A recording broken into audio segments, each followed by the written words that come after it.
jam hiire mon bandiraɓe tedduɓe musidɓe sehilaɓe diñiral jamma bela en garti ha hande jokkude ɗo deftere nde gonnoɗen e dow mum ko wiyetende Keerol nder ngesa nde Idriis Alfaa Sow tawi en garino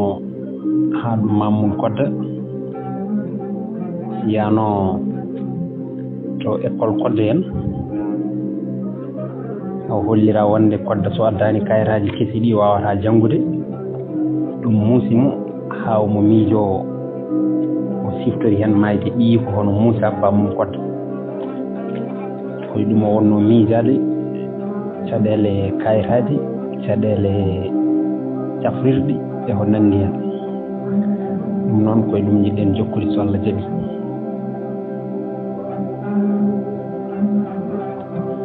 takko woni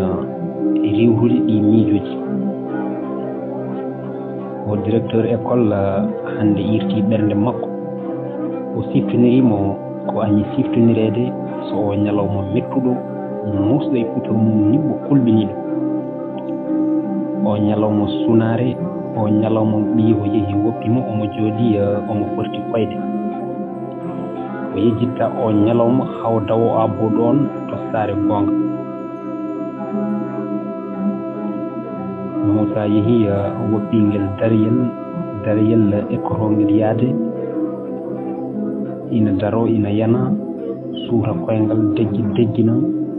forte jungel ina yiiloɗo nanki kono jaalal yani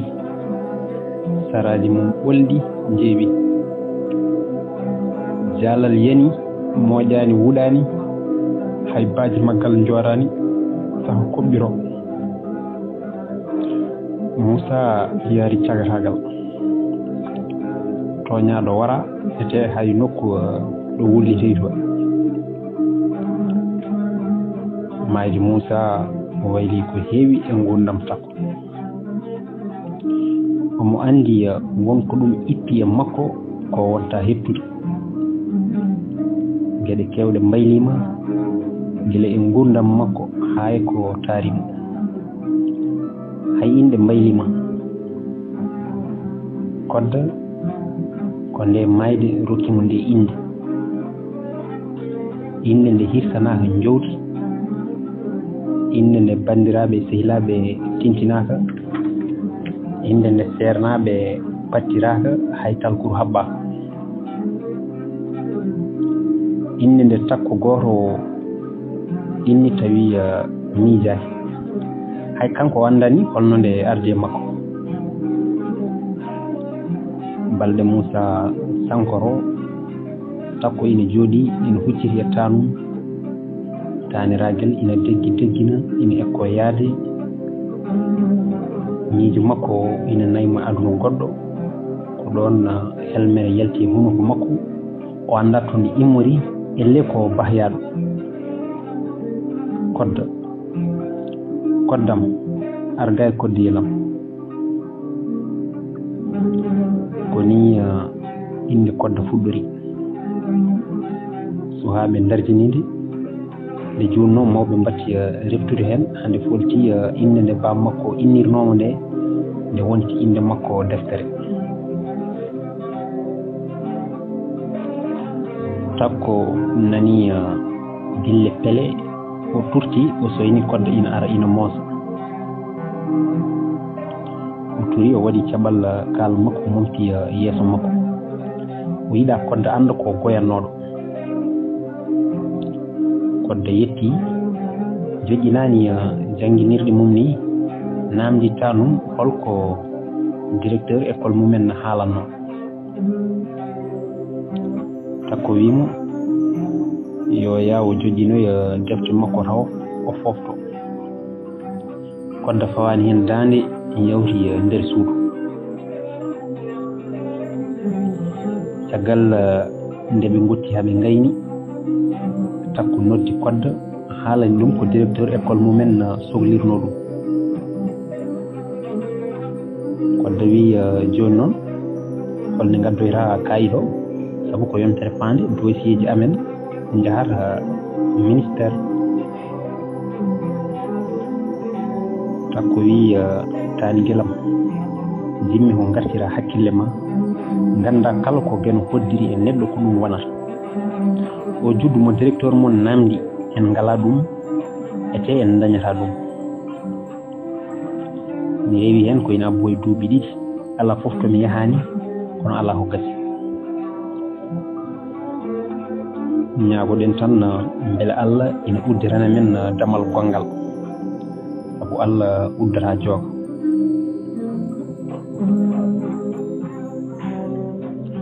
gila hirande kodde narata école takko ummani e yidde fewnandemo kayitaji kesiɗi nde tawno omo anduno oɗo ñalawma koko arata o yeehi to winditoɓeɓe beele ina bindiranamo taani ɓen namdimo yo addu kayit bindirgol bamum kodde o haalani ɓen bamum kodde wurani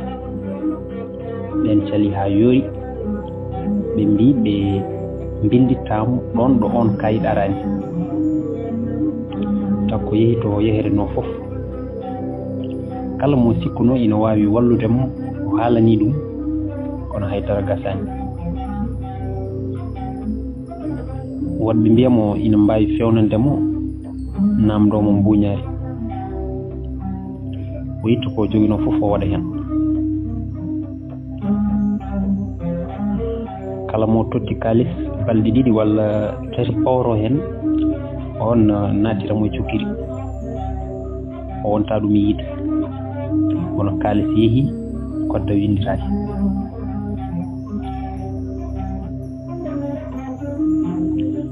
ñalawma jangreɗo cakkihiɗo yonsere nde kodde dawi école no wawno dawrude nden ɓe naati duɗal mabɓe jannginowo mabɓe ina heblo ngam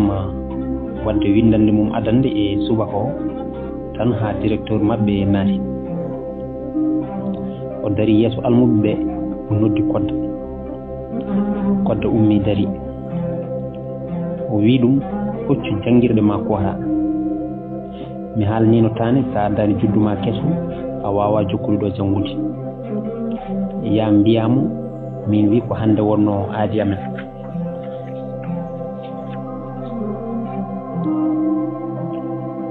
kodde hocci cartable mum wakki taaɓi ɗiɗi deggini koyɗi mum piilodiri filti yanoy suhaaɓe ɓe fof ngulli sabu kulol jannginowo maɓɓe jogi faye makko umminimo o jooɗi ceerno Diop liggiri cartable makko e wallamo makko ɓaggimo e fof mum ceerno Diop noddimo daade tati o notaaki o yonki kodda ƴikkiti fofi doole ceerno Diop noddimo gongol o nohi ceerno makko namnimo holko musaramo o wi ɗum haydara musanimo ko jiilaɗo tan kodda ko bewtiɗo ko haala directeur maɓɓe ka hulɓinimo sukki ɓernde makko huddi fofandu makko riwedemo école wiyedemo o wawata jeeyede e kawgal natoyde collége kanko kodda ala ko yiɗi so wona jangde hayso gayni janngude o yiɗi wonoyde ko jannginowo ha joni ko jangde nden noon so tawi o riwama école giɗo joni holko jogori waɗoyde holko jogori wonoyde ko ɗum hulɓinimo ha bifti fitandu makko directeur o kañum ina jogii no fonno yettinirde oɗo kabaru taw wona hono ni o ƴeewani ni ko cuhlel o woni haaldude o ɓetani hakkille mum muñal mum o wondaka boom ko heƴa e ɓernde cuhlel e ko heƴata hen no ardi e makko ni tan ko noon o haaldi o woƴa ko ɗum jibini fof ko ɗum tawde omo andi ala fof ko bonnantamo ko yiɗi fof yo won wona ɓiiko wona ɓi bandiko wadde ko mere meƴƴalde ñande hen ko ceerno Diop nawri kodde ha hebni ɗum jungo tano o fillini takko fiya go fof ceerno Diop ina horsini kodde gila kodde ari e rogere makko o yiye mum himme mawɗo e yidde jangde andude haaju mum e yidde hoore mum kono kadi ceerno Diop ko kirowo ko jingowo nde tawno omo yiya ko laamu ngu waɗata ko ngam herƴinde jangde suhaaɓe baleɓe ɓe ɗum ina muusimo haa ko ɗon tan wawi hadde ko ɗum saabi sahaa e sahaa fof omo selɓodira e directeur école makko walla e orndotoɓe falde nde heewi ko lolli yamirore gooto e maɓɓe walla ni kamɓe ɗiɗi fof o salo siinude wonɗen geɗe ɗe o anndi wonaani faandaare mumen so wonaa bonnande suhaaɓe ɓaleɓe hay faweede kuugal heɓtoomo heen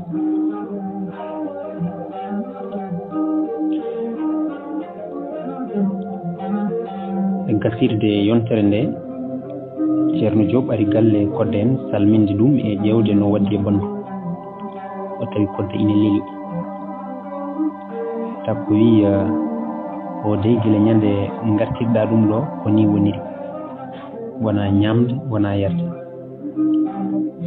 nani ɗo tan sahaa e sahaa fof simmito kadi wona e wayde ha ɗum jogiimo pawgal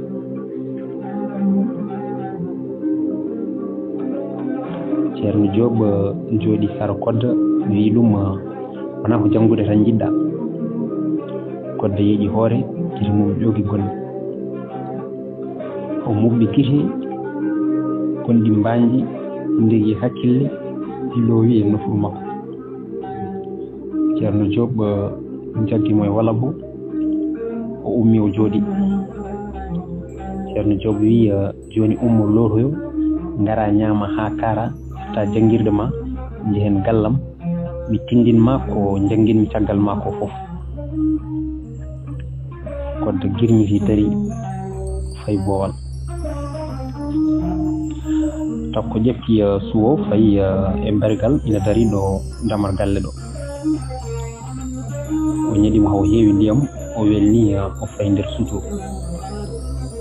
kodde naati loori ha bandu mum ɓuuɓi yalti o tawi tani ko fewninimo ñamde o ñaami haw haari ceerno Diop wi joni de eɗen mbawi yaade kodde hocci janngirɗe mum woni e moƴƴe o selli teŋ elle ko musannomo ko walla ko mettunomo ko koko ɗoofa e makko o softi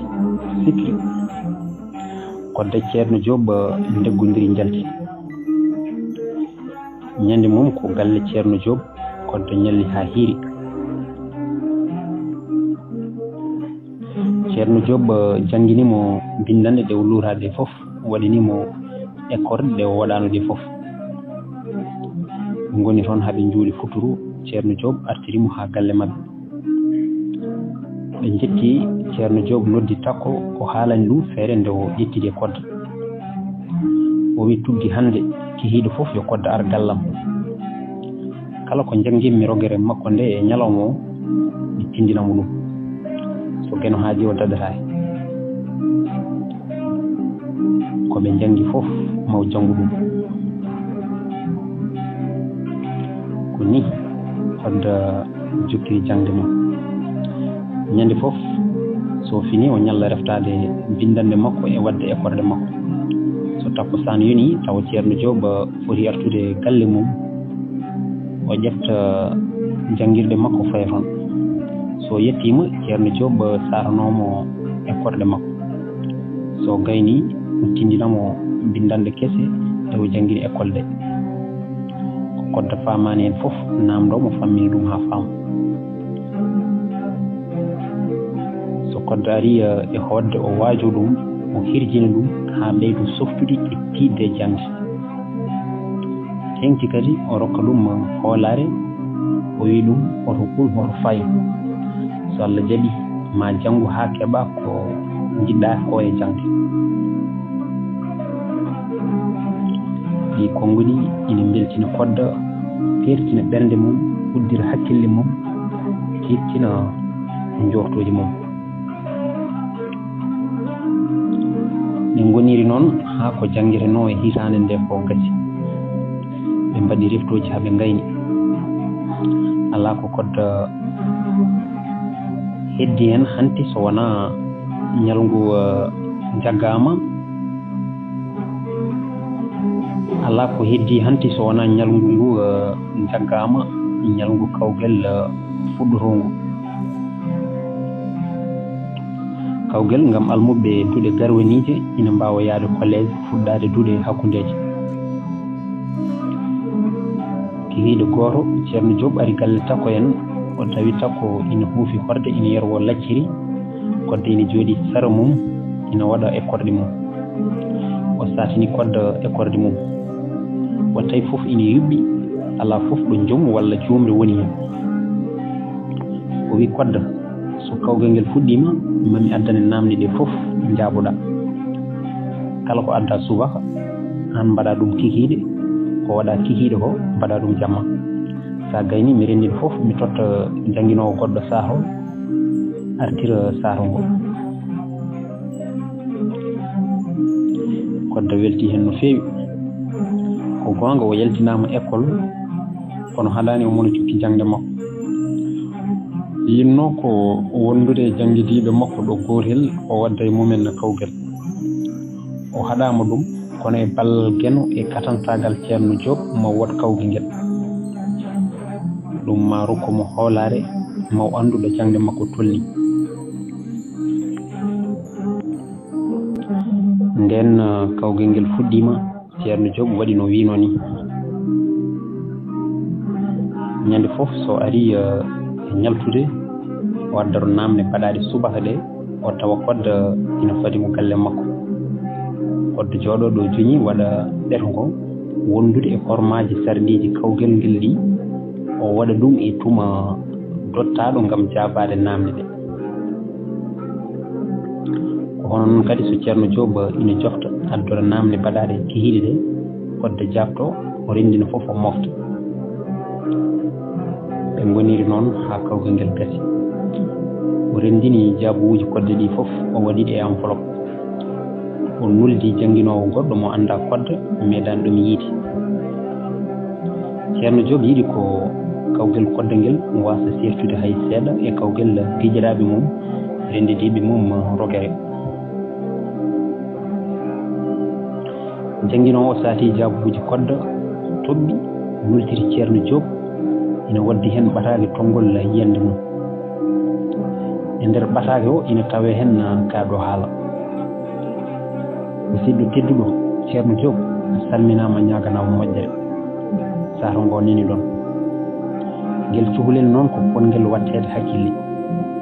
golle maggal ina juɓɓi ina feewi wasiyam fewde jinnaɓe maggal ko yoɓe jaggiran ngel ha ngel yettini jangde maggal ko ngel awdi moƴƴiri noon ƴakketake resante ngatamare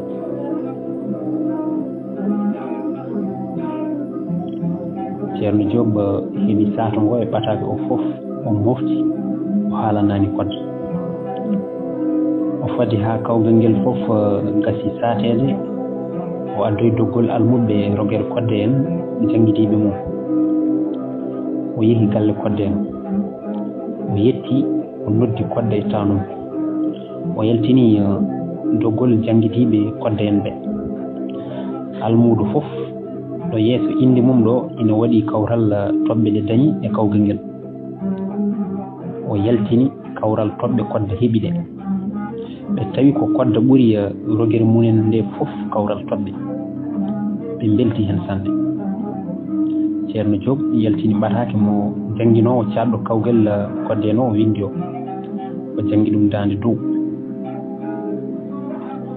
kodde takku kadi haw jorni ɓe belti ha ko ɗon tan wawi hadde takku yetti ceerno Diop o downi ɗum wi seydi Diop enne a dañi woni so ɗum ɗo dañama ko Allah e ballal ma e yiddema hoorema e hilande leñol ma ko gueno yoɓa yo yoɓe jogdi moƴƴiri o rokka men yettinde fandale men kodda welti ɓernde mum feeri. O anndi kam o heɓindima ko jangeteno e duuɗe lesko. O yenanama kadi ɓe suhaaɓe ɓe o renduno rogere ɓurani mo humpito. kodda yawti e kawgel ngel yawtuɓe e rogere makko ɓe fof ko kanko ari dow, kono kamɓe ɓuri mo weltade, ɓerɗe maɓɓe ɓuri deeje, sabu eɓe nganndi so école udditi koɓe yahoɓe collége. kodda noon ɗum ko hoje mum mawka, o annda ko fadimo taw. ina wawi tawi ko ɗo jangde makko jogori hadde, ina wawi kadi ceerno Diop jokka jangindemo kono no waɗi hikka ni, ko miijo walla ko yidde makko hoyɗata, kono omo andi ɗum mo newaki. jangde collége ina serti e jangde duuɗe less. collége fannuji ɗi fof fannuji ɗi ɓuri yajje, kadi fannu fof ko janginowo mum keeriɗo.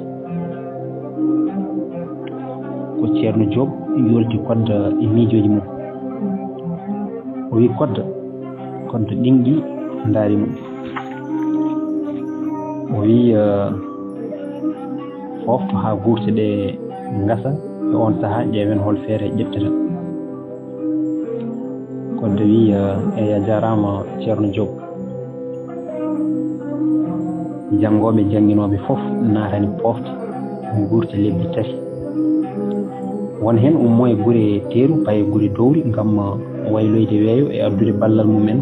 e golle golleteɗe toon ɗe hono awo, ndema e gaynaka e ko nanndi hen. wonɓe ɓe ummo gure dowri paye gure teeru ngam yilloyade bandiraɓe mumen ñiɓɓe toon ɓe. won hen kadi ko labgoyagal nawara ɗumen ngam humpitade kesam hesamagu gure mawɗo. won hen kadi jahata ko yiloyade golle ngam rendinde hunde e koppereje keblori jangdi mumen hitande fande. ɓe daña koɓe coodi koltu e gueɗe mabɓe janguirɗe. koye ɗe gurti suhaaɓe hewɓe dañata fartangi artude e guri mumen dowri. won hen taw jibina koye guri teeru ganda hay hunde e gurdam dowri. ko ɓuri hewde e gurti maɓɓe ɓe mbaɗata ɗum ko toon kadi ɓe gandata ko heewi ko faati fina tawa maɓɓe gila e golle ha e pijirloji. to guri dowri so hiiri suhaaɓe cawdo mawɓe ɓen ina tindanaɓe, ina daranaɓe, walla so ɓe kirtima ɓe kawro e dingiral pijirloji peŋe. ɗum ko langa buri, to buru joog, langa taarel, taw giƴe, ñaalal fiilingal tekkere e ko nanndi hen. suhaaɓe rewɓe ɓe mbaɗa langu, ina konga, ina pobba, ina ngama, walla ɓe ngasa ɓulli eɓe mbaɗa luurel laarel. guri dowri ɗe ina jewra so gurte mawɗe ɗe ngari. nde tawno kadi gurti ɗe keewi hawrude koye ndungu, toɓa ha beeli kujjita, ila ha calli keewa, huɗo fuɗa ha wuubo, jawdi morsa, leɗɗi jibina ha heewa, nguura weeɓa. koye on tuma andode heewata ha ɓuto. awooɓe mobba lowa sakuji, to birtiɗa kawo fof wima fad nawra. cuunu nunu cana nana banagol soro wuro. galle mo garda fof tawa e kon caha hakon joori, kon beeli ƴakkude. so kon ɓallinama won hen cubta gotel e jubba ɗiɗon, wonɓe mobba taron, woliɓe gagguti mumen ɓe mawko hen jeegom e longere wotere. so gangde ndendi nana e kon cammo hakkude boɓe ñiiji maɓɓe. juuɗe kunuɗe niina, o sahaka hen ƴakkaka fof tayne wonta nebam. sa yillima gaynako ñaama tew njara kosam so ilam bippi sagaraɓe ndato natana jolal waalo jambareɓe kurjo coppa coboƴƴi fof rendine duppe tonguji ceeme luuɗe cette jale tecce ɗofte jabbere nangue sagataɓe mbaɗa gori tonguji jaada dow follalde fusa korɓale pilta leydi eño semeɗɓe pooɗa gude mumen ha keɓa korle ɓe dadaɗe e keeci ɓe tama luuɗe tongu fof luugal rewa e mum cappodiral waɗa cappodiral hakkude jabbowo e jabbowo cappodiral luwowo e luwowo e hakkude jabbowo e luwowo goto fof ne yiɗi hollude goɗɗo bawal mum e cuusal mum ɗoftal dawar ko lawgila nangue wulani ko jabboɓe ɓe gaddoto nadde ngesa ɓe gona e jabbude haaɓe daña eñe jonde nde luwoɓe ɓe jorto joyi jo fof gulali ngulla luugal hettima tongu ɗo tongu eñi fof luugal luwa ɗon ɗo luugal ɗoofi fof gawowo turo gabbe ndega e fandu hade majje jooɗoyade tawa bekkude lojiide ɓe mbiya jabbowo lajat luwowo jaɗɗinto gawowo turoro bekkowo faloto hade mum lojade ko ni ɓe ñaldata gele subaka ha tuma ñaltol yonta ɓe ñallina e ɓuuɗu leɗɗe bottaji defte gotto ɓe pofto so yi ha fuɗɗitima ɓumnude ɓe kirdo ngesa baɓe dawi fof ko hiiri ko fof ɓe gaynatba ngal ɗo ballodiral e jokkodiral endam koko ɓooyi koko rona ko ɗum ni rokki guri e dowri ɗe doole nde tawno kutorde kewani ko dental tan wawi ɗum lomtade sagataɓe hewɓe jangoɓe e guri teeru ko toon gonata balla bandiraɓe mumen e ɗen golle ha gurtiɗe gasa so ɓe gari e ruttade teeru ɓe unane lacciri jordi ɓe pewnane karaweje e goɗɗe ha keewa ɓe nawra ceerno jobne ko janoɗo pofte ko fuuta o waɗoyno pofte makko ceerno job gila ina janga ha watti janginde meeɗa wasde ɓurtoyde dowri omo heppa ko école uddata tawa daroyima garage faade fuuta ceerno job ina jogui ɗo wuuro mumen ɗo nambu o hoolaki halfinde ɗum hay goto ko kanko tan remanta ɗum hoore makko hitande fof ko soñata hen e poɗɗe e ñebbe neɗɗo wawa wiidemo ko ni foti ha tenkinono ñebbe ɗe yimɓeɓe battini ko wiide ko ina cikki hayso ceerno job awani e nambu mum ñebbe maɗi puɗ e piinda ɓe mbaɗa kalaje ceerno job jaborako ɓe o gonɗintaɓe o yeddataɓe ina wawi tawi ko hunde wodde ko raaki tawa ko aadimoɓe gadodiri e ndiɗo layanteri ko wawi hen wonde fof ceerno job kam hijirani ñebbe ko remete fof ko ɗum ɓuranimo o wiyata ko ñebbe ina safra rafiji fof hayso giyal yuwima o fasnat ñebbe o uro curkiki o awto gabbe ɗe o ƴakka o yara ndiyam ɗam so gayni o sibbito warñede so giddi o darima ma mbiya ala fof ko meeɗi musdamo e gurdam makko ñande ceerno job artata ina ummori fuuta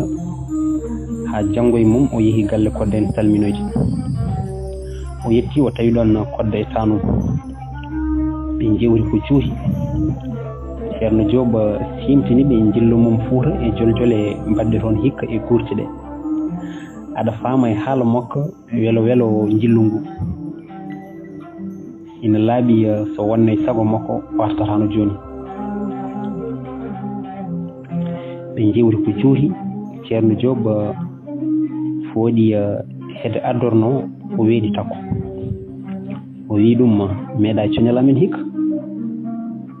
takko wi ko ɗum sañjanma takko haɓɓiri heɗa o yaltini manaji ina ngoni nder ɗum ko gawri samme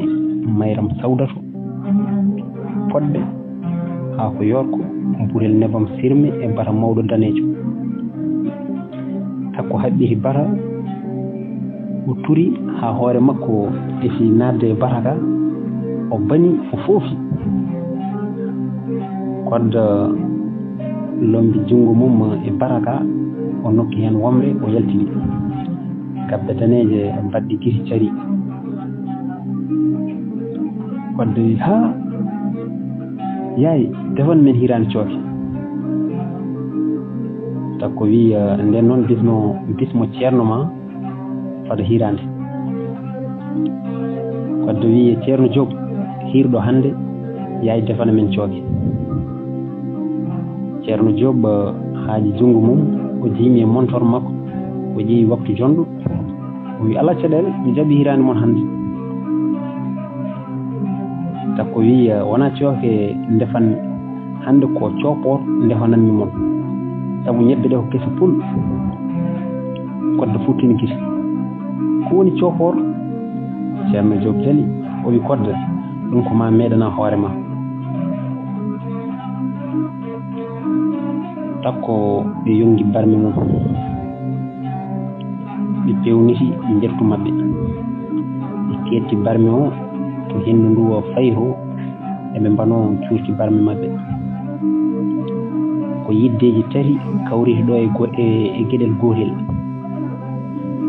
takkoli kodda dia ceerno Diop e ñebbe ñande hen leegal ngal fof nani jalede maɓɓe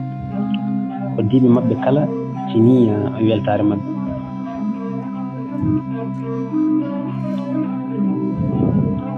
ɓe ngoni ɗon haɓe kirti ɓe mbaɗi ahay nde ceerno Diop wayni ina joftoya takko namdimo hol feere o jogui ko faati jangde kodda hikka sabu omo andi so kodda dañani ɗo janggi hay goto anda ko ɗum jibinta ceerno Diop wi joni kam ko école aji keeriɗi tan miijere janngo mami ya nder wuro mami humpiro e collège aji joɓoteeɗi janngo e mum ceerno Diop yehi collège aji keeriɗi ɗi o andi ɗi fof o heɓi toon humpito o yeridiri ɗi kanji fof gila e jangde ha e jugguji fof o tondi nden o arti o haalani takko o fammini ɗum fof ha faami o wasiyi ɗum kadi collège mo ɓuri heftinɗo jangde mum ene moƴƴi ete ko on ɓuri werde jobdi ɗum noon bandiraɓe tedduɓe musidɓe silaɓe oɗo katten ha ñande wonde so Allah jaaɓi jokken jangde kodda en gandi hankadi kodda fayi collège naaroyi e collège aji joɓateɗe duuɗe keeriɗe ɗum noon jokkol ngol ho ñande wonde wonata so Allah jaaɓi Allah jarama on jarama